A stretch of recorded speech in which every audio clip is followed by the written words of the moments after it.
नमस्कार दोस्तों, क्या आपको पता है कि दुनिया में कितने पेड़ बचे हैं? क्या आपको मालूम है कि आपके हिस्से में कितने पेड़ आएंगे? विश्व के कई देशों में इस पर्यावरणीय संपत्ति की असमानताएं हैं। किन्हीं वर्षावन वाले देशों में 20,000 प्रति व्यक्ति से ज्यादा पेड़ हैं।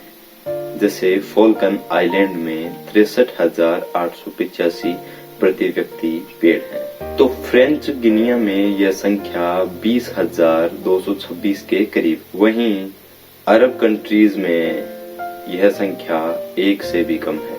अब बात करेंगे कुछ प्रमुख देशों की। संयुक्त राज्य अमेरिका में प्रति व्यक्ति पेड़ों की संख्या 716 है, जबकि चीन में यह संख्या 102 है। भारत में प्रति व्यक्ति पेड़ों की संख्या 28 है। हमारे पड़ोसी देशों का पेड़ों के मामले में हाल कमजोर है। पाकिस्तान में प्रति व्यक्ति 5 पेड़ तो बांग्लादेश में प्रति व्यक्ति 6 पेड़ हैं। वैसे भारत में भी 33% फॉरेस्ट कवर चाहिए, लेकिन अभी भारत में 21.5% फॉरेस्ट कवर है। ये डेटा जो हमने आपके सामने प्रेजेंट किया था, ये 38 वैज्ञानिकों द्वारा की गई रिसर्च का 2015 में आया नतीजा था। इस रिसर्च के अनुसार पूरी दुनिया में 422 पेड़ प्रति व्यक्ति हैं। रिसर्च करने वालों के अनुसार मानव सभ्यता की शुरुआत से लेकर अब तक 46% पेड़ कम हो चुके हैं, जो कि चिंताजनक है। अब आपके मन में भी एक प्रश्न जरूर आया होगा कि इन वैज्ञानिकों ने यह रिसर्च किस आधार पर किया है। वैसे पूरी दुनिया के पेड़ गिन पाना बड़ा मुश्किल काम है और लगभग असंभव भी। आपके इस प्रश्न का उत्तर भी हमारे पास है। वैज्ञानिकों ने इस रिसर्च तक पहुंचने के लिए 2 तरह के मैकेनिज्म का प्रयोग किया था। उनमें से पहला था सैटेलाइट ऑब्जर्वेशन। सैटेलाइट ऑब्जर्वेशन से वैज्ञानिकों ने पता लगाया कि पृथ्वी पर पेड़ कहां-कहां अधिक घनत्व में हैं और कहां कम हैं, किस जगह वर्षावन अधिक है और किस जगह वर्षावन खत्म हो रहे हैं। इस तरह 4 लाख अलग अलग जगहों पर उन्होंने पेड़ों के घनत्व का सैटेलाइट द्वारा नाप जोख लिया। दूसरा तरीका था, उन्होंने विश्व के अलग अलग प्रकार के जंगलों में कैनोपीज लगाकर ग्राउंड बेस पर काम किया। यानी उन्होंने वहां औसत निकाली कि किस जगह पेड़ ज्यादा हैं और किस जगह पेड़ कम हैं। और इस तरह अंत में दोनों तरीकों से मिले रिजल्ट को उन्होंने मर्ज किया और 2015 में यह फुल और पार्टिकुलर डाटा प्रकाशित किया। अब जानते हैं इस बदलती दुनिया में पेड़ों के कुछ फैक्ट्स।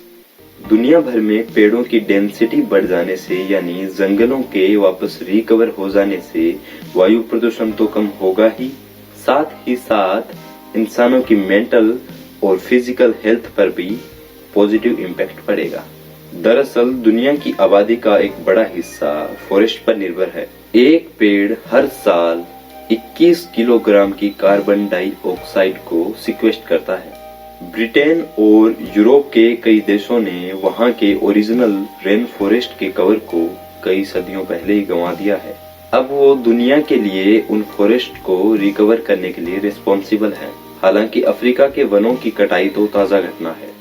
अमेज़न के जंगलों ने पिछले 50 वर्षों में अपने फॉरेस्ट कवर का लगभग 17% गंवा दिया है। इंडोनेशिया के सुमात्रा द्वीप ने अपने जंगलों को 85% खो दिया है और बोर्निया के जंगलों के साथ भी कुछ ऐसा ही हो रहा है। भारत में एक दिन में 63 फुटबॉल ग्राउंड के बराबर जंगल खत्म हो रहे हैं और दुनिया में एक मिनट में 17 फुटबॉल ग्राउंड के बराबर जंगल खत्म हो रहे हैं।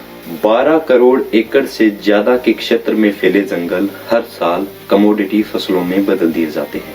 80% जमीनी जैव विविधता यानी बायोडाइवर्सिटी केवल जंगलों में होती है। जंगलों के लगातार कटने के कारण पर्यावरण पर नेगेटिव इम्पैक्ट पड़ रहा है और अगले 25 वर्षों में 28,000 प्रकार के जीव जंतु लुप्त होने की कगार पर हैं। जंगलों की कटाई के कारण ही आज विश्व के सबसे घने जंगलों का केवल 50% हिस्सा ही बचा है, जो कभी पूरी पृथ्वी का कवर हुआ करते थे। 121 से ज्यादा प्रकार की नेचुरल रेमेडीज यानी प्राकृतिक दवाएं जंगलों से हैं। क्या आपको लगता है कि हमने पृथ्वी के साथ कोई खिलवाड़ नहीं किया? अगर इंसान पृथ्वी को छोड़ दे तो पृथ्वी अपने आप को खुद रिकवर कर लेगी। अगर पेड़ लगाने का बंटवारा करे पूरे विश्व में तो हर व्यक्ति के हिस्से में केवल 6 पेड़ आएंगे, केवल 6 पेड़। आगे कुछ तस्वीरें दी गई हैं, आप उन्हें देखकर समझिए कि अगर इंसान न हुआ तो पृथ्वी कैसे खुद को रिकवर करेगी।